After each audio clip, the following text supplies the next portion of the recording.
Welcome back to the channel, everybody. This is Nathan from Rookbooks. So sometimes you work on a piece that is an absolute uphill battle the entire time. You fight the entire way, you finally get to the end, and it's just this massive weight off your shoulders. This is not one of those pieces. This one I absolutely loved doing from start to finish. Everything just seemed to kind of click, and I'm really happy with the end piece. For this piece, I wanted to practice getting a likeness. I wanted to get somebody's image reproduced perfectly. And so obviously here we've got Taylor Momsen. Now I did do an initial sketch in my book, just with pencil, and I put that up onto Photoshop and traced over it and kind of restructured it. In my initial sketch, I wasn't too worried about getting all the dimensions and measurements perfect. I just wanted to get the general sort of look down. It wasn't until I put it up onto digital, because I had an idea that I was going to be doing the lasso tool and a bit of liquify tool to try and to get those measurements perfect. After the first sketch, it was a matter of putting in and blocking in all of the values.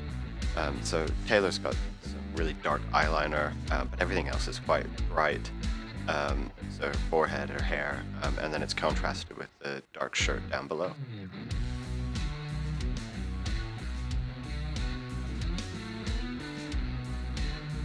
And it was about here that I realized that I was going to be combining kind of a sketch and the laying down the values, same sort of process. I couldn't get how she looked, and I couldn't get those dimensions perfect without getting those values put in there. So I ended up throwing down some highlight color, making sure that I blocked in properly the really dark values, which is around her cheeks and around the eyes, as well as the shirt, and then getting the highlights into the hair. And this was about as long as I could stand without adding color. I work in color. I very rarely work in black and white for very long, especially on Photoshop. So I laid down an overlay layer, and then paint over the top with that, and use I paint in the rest over the top, blending in the shading and the colors, trying to get the values correct, but also the color value. I try to move around the piece as much as possible. I don't get too focused in on like the eyes, for example. You can spend a lot of time rendering those in, but it's good to move around the piece as much as possible and make sure those colors spread across the entire piece properly.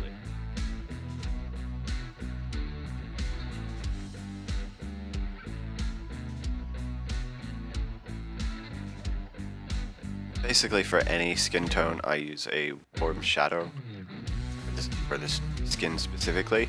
Even if it is a warm light, I think a red shadow is almost always the better option, and especially in this case, it contrasts really well to her blue eyeshadow. I specifically increased the blue hue on her eyes to make it contrast with the cheeks and the lips.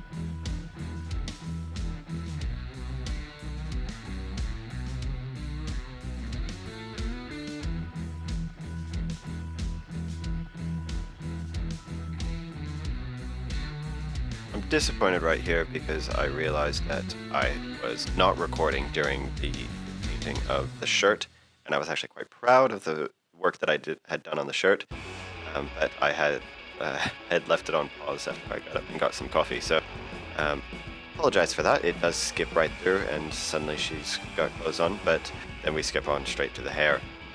The hair was really fun. I challenged myself by not using any kind of hair brushes or anything like that. I used specifically just the same brush that I've been using for everything else, which is Dave Greco's DG Main, and rendered all of the hair based on that. I paid really close attention to how the hair was falling in the original image, and I wanted to reproduce that perfectly. You don't normally have to, especially in a painterly style, but the challenge today was to reproduce the image as much as possible, and that was my goal.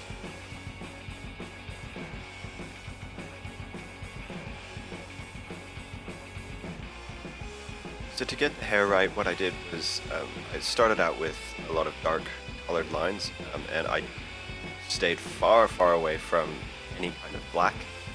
I used dark browns, dark reds, dark oranges as well, and basically gave myself a foundation. And then on top of that, I used that really bright, bright yellow, almost white, and filled in all the little strands.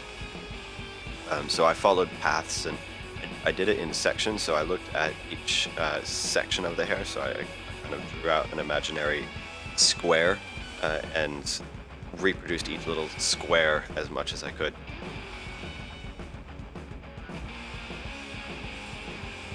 In the finishing stages here, I did use an airbrush a little bit on the face. I try to stay very far away from using an airbrush. I don't actually like the way it looks. It's tempting to use sometimes, but then I think that the end result always looks a bit weird.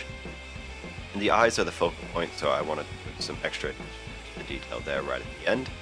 Once I was sure of the level of detail of the rest of the piece, I was then able to go in and put in some detail to the eyes themselves. That's it, guys. A simple background, and that's it for this piece. Thank you guys so much for watching. I'll see you guys next time.